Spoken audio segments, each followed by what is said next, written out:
kwa upande wa muda ni saa 6 kamili za mchana.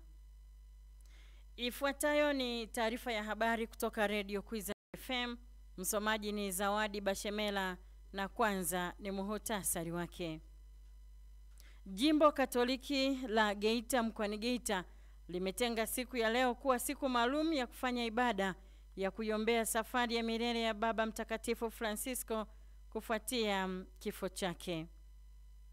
Mwenyekiti wa Chama cha Demokrasia na Maendeleo Chadema Tundu Lissu amegomea kesi yake ya kuchapisha taarifa za uongo kwa njia ya mtandao wa YouTube kusikilizwa kwa njia ya video. Na uongozi wa shirika la raia tarafa ya Lubero mkoa wa Kivu kaskazini mashariki mwa Jamhuri ya Kidemokrasia ya Kongo umesema kuongezeka kwa visa vya utapiamlo kwenye baadhi ya vijiji vya tarafa hiyo kumesababisha vifo vingi. Habari kamili. Geita. Jimbo Katoliki la Geita mkoani Geita imetenga siku ya leo kuwa siku maalum ya kufanya ibada ya kuiombea safari ya milele ya Baba Mtakatifu Francis kufuatia kifo chake. Askofu wa Kanisa Katoliki Jimbo la Geita, Askofu Flavian Kasala, amesema ibada hiyo itafanyika kwenye kanisa kuu la jimbo kuanzia saa 10 kamili jioni. Askofu Kasala pia amewalika waumini wote pamoja na watu wengine kujumuika kwenye ibada hiyo kama sehemu ya kuungana na waumini wa kanisa hilo duniani kote. Nimebahatika kukutana na Baba Mtakatifu mara 7 binafsi. Nikutana naye kama nilivyosema nikiwa askofu mteule. Nimekuja kukutana na Baba Mtakatifu nikiwa askofu mpya kabisa, nikiwa na miezi 3 ya uaskofu wa jimbo la Geita nilikutana naye. Nimekuja kukutana na Baba Mtakatifu tukiwa na ziara yetu ya maaskofu inaitwa Dilimina mwaka 2024. Kukutana na Papa na tukakaa tukaongea bila agenda. Maongezi ya kawaida, ananiuliza na mimi namuuliza kitu. Sisi tunaendelea na kipindi hiki cha maombolezo. Tumeitenga rasmi siku ya Alhamisi tarehe 24 kuwa ni siku ya kusali kama familia ya Mungu kijimbo kuombea mapumziko ya amani ya roho ya mpendwa wetu Papa Francisco. Aidha, Askofu Kasala amewakumbusha waumini wote wa Kanisa Katoliki kuendelea kuwa wavumilivu katika kipindi hiki ambacho makardinali kutoka nchi mbalimbali watakuwa kwenye mchakato wa kumpata kiongozi mwingine wa kanisa hilo. Dar es Salaam. Mwenyekiti wa Chama cha Demokrasia na Maendeleo Chadema Tundu Lissu amegomea kesi yake ya kuchapisha taarifa za uongo kwa njia ya mtandao wa YouTube kusikilizwa kwa njia ya video, na badala yake anataka kesi hiyo isikilizwe kwa njia ya wazi. Taarifa hiyo imetolewa leo kwa njia ya video na askari magereza ambaye hakujitambulisha jina lake akiwa mahabusu wakati kesi hiyo ilipoitwa kwa mara ya pili kusikilizwa kwa njia ya mtandao. Awali, wakili wa serikali mwandamizi Job Mrema ameieleza mahakama mbele ya hakimu mkazi mwandamizi Geoffrey Muhini kuwa kesi hiyo imeitwa kwa ajili ya mshtakiwa kusomewa hoja za awali na upande wa mashtaka upo tayari, ila mshtakiwa hayupo mahakamani hapo. Kutokana na maelezo hayo, upande wa utetezi umepinga upande wa mashtaka kumsomea hoja za awali mteja wao kwa njia ya video, na badala yake wanataka mshtakiwa apelekwe mahakamani kama sheria inavyoelekeza. Wakili wa utetezi Peter Kibatala amepinga Lissu kusomewa PH kwa njia ya video kwa madai kuwa sheria iko wazi, anatakiwa kuletwa mahakamani. Dodoma. Serikali imetoa tamko rasmi la kutoruhusu mazao ya kilimo kutoka nchi za Afrika ya Kusini na Malawi kuingia nchini. Waziri wa Kilimo Hussein Bashe ametoa tamko hilo rasmi jana jioni mkoani Dodoma baada ya nchi hizo kutoondoa vizuizi vya mazao ya Tanzania kuuzwa nchini humo mpaka jana jioni, ikiwa ni wiki moja tu tangu Waziri Bashe kuzitaka nchi hizo kuondoa vikwazo hivyo. Waziri Bashe amesema mazao yaliyozuiliwa kutoka Afrika ya Kusini ni matunda aina ya apple, zabibu na mengineyo. Hivyo mahindi yaliyonunuliwa na Malawi kutoka Tanzania kwa ajili ya kutatua tatizo la njaa nchini mwao hayatofikishwa nchini humo.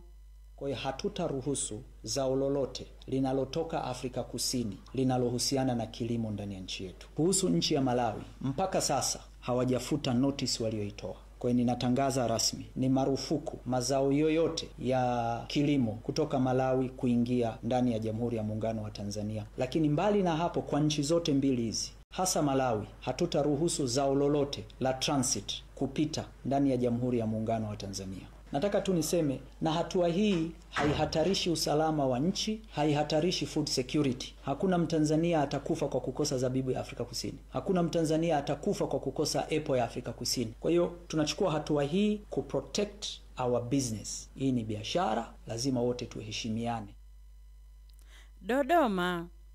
Serikali imetangaza mkakati wa kuwachukulia hatua kali watumishi wa umma wanaoshindwa kutekeleza majukumu yao ipasavyo, ikiwemo kutowapandisha madaraja wala kuongeza mishahara yao. Kauli hiyo imetolewa leo bungeni jijini Dodoma na naibu waziri wa ofisi ya Rais, Management ya utumishi wa umma na utawala bora, Deusi Sangu, wakati akijibu swali la mbunge wa viti maalum Halima Mdee.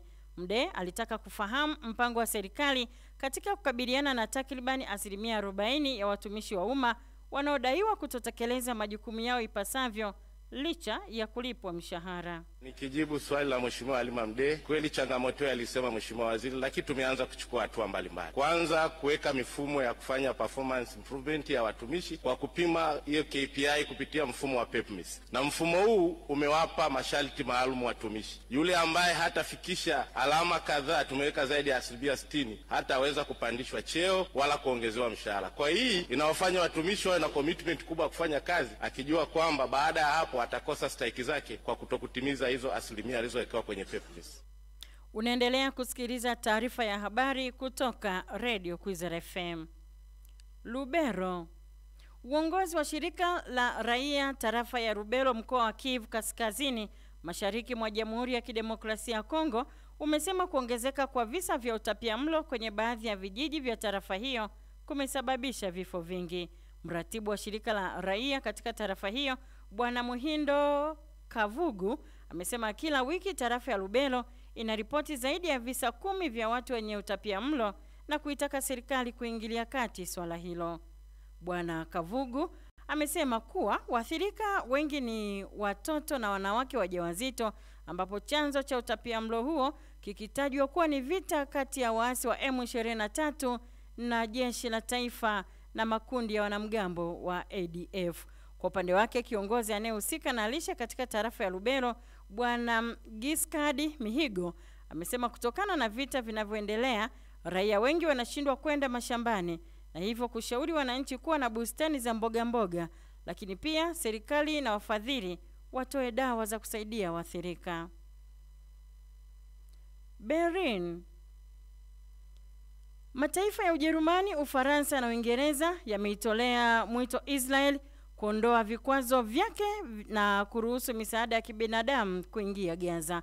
Mataifa hayo matatu kwenye taarifa yao ya pamoja yameonya kuhusu mzozo huo wa kibinadamu unaozidi kuwa mbaya. Yamesema raia wa Palestina, wakiwemo watoto milioni 1, wanakabiliwa na hali mbaya ya njaa, magonjwa na vifo. Taarifa hiyo imeongeza kuwa misaada ya kibinadamu kamwe haipaswi kutumika kama chombo cha kisiasa, na Israeli iliyo chini ya sheria ya kimataifa inalazimika kuruhusu upitishaji wa misaada bila vikwazo. Kulingana na utafiti wa hivi karibuni, mashirika ya misaada ya 43 ya kimataifa na yale ya ndani ya Palestina yanayofanya kazi huko Gaza yamelazimika kusimamisha au kupunguza kwa kiasi kikubwa shughuli zao tangu mashambulizi mapya ya Israeli yaliyoanza Machi 18 mwaka huu.